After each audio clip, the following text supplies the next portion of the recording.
அண்ணா வணக்கம். நான் வந்து விழுப்புரம் மாவட்டம் திருவண்ணூர் ஒன்றியம் ஆனத்தூர் கிராமத்தில் வந்திருக்கேன். ஓகே. எத்தனை மணி கிளம்புனீங்க? நான் காலையில் 9 மணிக்கு கிளம்புனேன். வந்து 2 மணி நேரம் வந்து பார்த்துட்டேன் வந்து பார்த்துட்டேன். பார்த்ததுல ஏதோ குறைபாடு உங்களுக்கு எதுவும் இருக்குதா? நமக்கு எதுவும் குறைபாடு கடவுளை பார்க்க வரக்குள்ள குறைபாடு எதுவும் வராது. குறைகள் தீர்க்க தான் வருவோம், குறை வராது. கேப்டன் என்று சொன்னாலும் வந்து எப்படின்னா கேப்டன் என்னாவே அன்னதானம் உணவு. கேப்டன் என்ற பேர் கேட்டாவே வந்து உணவு தான். நான் வந்து சின்ன வயசுலேருந்தே பச்சை குத்திருக்கேன். நான் கேப்டனோட இது இங்கே பாருங்கள். ஓகே ஓகே இந்த சிறு வயதில் இப்போ வந்து 50 வயசு 40 வயசு 70 வயசு 70 வயசு உள்ளவங்களாம் வராங்க. அது வந்து அவங்களோட வராங்கன்னா தலைவரோட ஏஜ் அவரை ரசிகராக இருந்தாங்க, அவர் படத்தை பார்த்தவங்க ரசிகராக இருந்தாங்க, கட்சியில் இருந்தவங்க. நான் எனக்கு 30 வயசு தான் ஆகுது. இருந்தாலும் நான் வந்து தலைவரை வந்து ஏற்றுக்கிறேன்னா வந்து எதுக்காக ஏற்றுக்கிறேன்னா வந்து எவ்வளோ பேர் வந்திருக்காங்க இது வரைக்கும். எத்தனையோ பேர் தமிழ்நாட்டில் எவ்வளோ பேர் ரசிகர்கள் கட்சிக்காரங்க வந்திருக்காங்க. இருந்தாலும் நான் கேப்டனை மட்டும் ஏன் ஏற்றுக்கிறேன்னா கேப்டன் வந்து நல்ல மனிதர். அந்த மனிதருக்கு பின்னாடி நம்ம இருக்கணும். அவர்கிட்ட நீங்கள் என்னென்ன கற்றுக்கினது என்னன்னா ஈண்ட திசையும் இல்லாத வரைக்கும் தமிழ் என்று சொல்ல தமிழ் இல்லைடா, ஈண்ட திசையும் இல்லாத வரைக்கும் 1 ரூபா இருந்தாலும் நம்மளால் முடிஞ்சு செய்யணும். 10 ரூபா செய்ய தேவையில்ல, 100 ரூபா செய்ய தேவையில்ல. உணவே என்ன முடியும், காசு கொடுக்க தேவையில்ல, 1 ரூபா கொடுக்க தேவையில்ல. என்ன கூப்பிட்றீங்களா உங்களுக்கு வேலைக்கு, நான் வேலை வந்து செய்வோம், ஆனால் காசு கேட்க மாட்டோம். தலைவர் அதான் சொல்லி கொடுத்தாரு. கர்மத்தை பற்றி ஈன்றது சேவை இல்லாத நம்மளால முடிஞ்சது என்ன, எனக்கு துணி எடுத்து கொடுக்க முடியாது, காசு கொடுக்க முடியாது. உன் கூட வந்து நான் கஷ்டப்படுறேன், ஆனால் நான் காசு கேட்க மாட்டேன். அது மாதிரி ஒரு உடல் உழைப்பு. பணம் காசுன்றது தான் உதவின்னு இல்லை, உடல் உழைப்புன்றது இருக்குது இல்லை. அது மாதிரி கேப்டன் வந்து தமிழ்நாட்டு மக்கள் வந்து எப்படி ஏற்றுக்கிறாங்கன்னா, இன்றைக்கி வந்து லட்சக்கணக்கான பேர் வராங்க. ஒரு ஆண்டுக்கு முன்னாடி வந்தாங்க, லட்சக்கணக்கான பேர் வந்தாங்க. அவங்க வரத்தை பற்றி இன்றைக்கி வரத்தும் சரி, அன்றைக்கி வந்தும் சரியா, அது பயன் இல்லாது. அவங்க வந்து பாவத்தை ஏற்றுக்கிறாங்களே தவிர புண்ணியம் தேடிக்கல. ஏன்னு கேளுங்களா.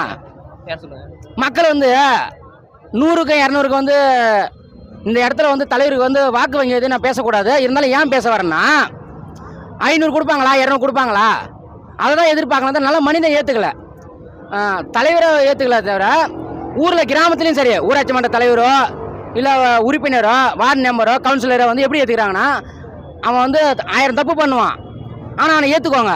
ஆனால் நல்லவனை ஓரம் கட்டிடுவாங்க. எனக்கு கெட்டவன் பணம் கொடுப்பான், நல்லவன் வந்து பணம் கொடுக்க மாட்டான், நல்லது செய்வான். இல்லை இப்போ அது இப்போ இறந்ததுக்கு அப்புறம் தான் தெரிஞ்சுதா அவர் நல்லா இவ்வளோ நல்லவர்ன்றதுக்கு மக்களுக்கு எல்லாம் கேட்டால் இவர் இறஞ்சு தான் இவ்வளோ தூரம் தெரிஞ்சுது. எனக்கு தெரிஞ்சுதான் அவர் இருக்கக்குள்ளே எனக்கு தெரியும், மற்ற மக்களுக்கு தெரியல. அவரை ஏற்றுக்கின மக்கள், அவர் மேலே உள்ள பற்று உள்ள மக்கள் அவரை ஏற்றுக்கினாங்க. அவரை பற்றி தெரியாதவங்க இன்னைக்கு தெரிஞ்சுக்கிறாங்க, இன்னைக்கு தெரிஞ்சு வேதனைப்படுறாங்க. தெரிஞ்சு கண்ணு தெரியாத பிறகு சூரிய நமஸ்காரம் பண்ணி என்ன புண்ணியம்? ஒன்றும் இல்லை. இன்னைக்கு லட்சக்கணக்கான பேர் வராங்களா, நான் வரவே தேவையில்லைன்றான். வந்து நீங்கள் என்ன பண்ண போகிறீங்க? ஒன்றும் கிடையாது. அவர் இருக்கக்குள்ள அவருக்கு பேர் புகு தேடி கொடுக்காத மக்கள் அவர் மறந்த பிறகு வந்த பிறகு அவருக்கு என்ன பலன்? ஒரு பலனும் கிடையாது. ஆனால் நான் என்ன சொல்ல வரேன்னா, நல்ல மனிதரை மக்கள் இழந்துட்டாங்க. இன்னொரு காலங்கள் வந்து நல்ல மனிதரை வந்து கண்ணுக்கு தெரிய போகிறதும் கிடையாது, வர போகிறதும் கிடையாது. வாழ்ந்தார் கேப்டன் வாழ்ந்தார் மக்களுக்காகவே. அது மாதிரி இன்னொரு கேப்டன் வந்து யாரும் வரவும் முடியாது, குறைக்கவும் முடியாது, இருக்கவும் முடியாது. இன்னும் முக்கியமான விஷயம் நான் என்ன சொல்ல வரேன்னா, மக்கள் வந்து இன்னமும் உணரணும். அரசியல் நீதியாக பேச வரேன்னா, இன்னைக்கு வந்து திமுக ஆட்சி நடக்குது.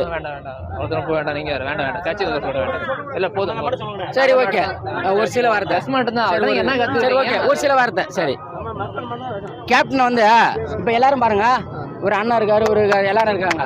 அவங்க என்ன ஏஜ் இருக்கும்? என்னோட ஏஜ். எங்கள் ஊரில் ஆனத்தூரில் விழுப்புரம் மாவட்டத்தில் திருவண்ணூர் ஒன்றிய ஆனத்தூர் கிராமத்தில் என்னோட ஏஜில் ஒரு இளைஞன் கூட இல்லை. கேப்டனோட இதில் இல்லை. என்ன காரணம்னா கேப்டனோட உணரலை. கேப்டனா என்னன்றதை வந்து பார்க்கணும், நேரில் பார்க்கணும், அவ்வளோ வரலாறு எடுத்து பார்க்கணும், மக்களுக்கு தெரியணும். இப்போ அண்ணனுக்கு தெரியணாவது அவங்களாம் பார்த்துருக்காங்க, எல்லாமே நடந்திருக்கு, தெரிஞ்சிருக்கோம். என்னோட இதுக்கு யாரா பார்த்துருக்கீங்களா? இல்லை. நம்ம ஊரில் இது மாதிரி இந்த வயசில் வந்து இவர் அண்ணன் பச்சை குத்திருப்பாரு, நெஞ்சில் குத்திருப்பாரு, கையில் குத்திருப்பாருங்க, எல்லாம் குத்திருப்பாங்க. ஆனால் நான் குத்திருக்கேன்னா என்ன காரணம்? இருக்கு. அதனால வந்து என்ன பண்ணணும்னா, கேப்டன் நரசிம்ம படம் ஓடுது, தேங்காய் வாங்கி போய் கழுப்பு உங்களுக்கு நான் தேங்காய் உடச்சு உடைக்கிறேன். அந்த வயசுலேயே ஒரு 20 வருஷத்துக்கு முன்னாடின்னு வச்சிங்களா, அப்போ எனக்கு கேப்டனை பிடிக்கும். இத்தனை நடிகர் இத்தனை அரசியல்வாதி இருக்குல்ல, மற்றவங்க கூட எனக்கு போக தெரியாது. ஒரு பணம் காசு என்ன சம்பாதிக்கலாம், ஆயிரக்கணக்கு லட்சம் சம்பாதிக்கலாம். நல்ல மனிதர் கூட நம்ம இருந்தன்ற ஒரு பேர் தானே நம்மளுக்கு வேணும். இன்றைக்கும் நம்ம ஒரு 1000 ரூபா செலவு பண்ணிட்டு வரணும்னு வச்சுங்க, யாரும் கொடுக்கல.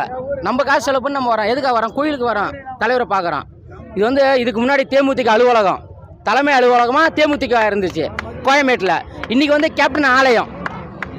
கேப்டனை வந்து நிறைய பேர் வந்து நான் வந்து கடவுளை ஒரு அவரை பற்றி பேசினே போகலாம், காலமெல்லாம் பேசலாம். கேப்டன் வந்து நான் கடவுள் நேரில் பார்க்கல, கேப்டனை வந்து நேரில் பார்த்துருக்கேன். கடவுள் உருவத்தில் கேப்டன் வந்து கடவுளாக மாறிட்டார் இன்றைக்கி. அன்றைக்கி வந்து அவர் உருவத்தில் நான் பார்த்தேன், இன்றைக்கி வந்து கடவுளாக இருக்கார்.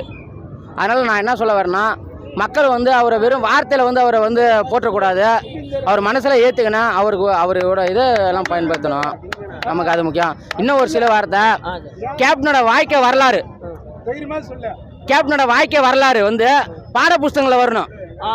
இன்னைக்கு வரை காலகட்டத்தில் அவங்க அப்துல் கலாம் இவர் இருந்தார், எம்ஜிஆர், கலைஞர், அவங்களோட வாழ்க்கை இதெல்லாம் ஒரு சில வார்த்தைகள்லாம் வரக்குள்ள கேப்டன் எப்படி வாழ்ந்தார், அவர் எப்படி வாழ்ந்தார், அவரை பாரு எப்படி வாழணும், வருங்கால இளைஞர்கள் கேப்டன் மாதிரி இருக்கணும்ன்றான். வந்து கேப்டனோட வாழ்க்கை வரலாறு பாட புஸ்தகங்களில் வரணும். 4 பேர் தெரிஞ்சுக்கணும். என்ன மாதிரி இல்லாத இன்னொரு இளைஞரும் 10 வயசு 5 வயசு உள்ள இளைஞரும் இன்னும் வருங்காலத்தில் தெரிஞ்சுக்கணும். கேப்டன் வந்து கடவுள், யாரும் வந்து அவர் வந்து நினைவு நிலைன்னு சொல்லக்கூடாது. கேப்டன்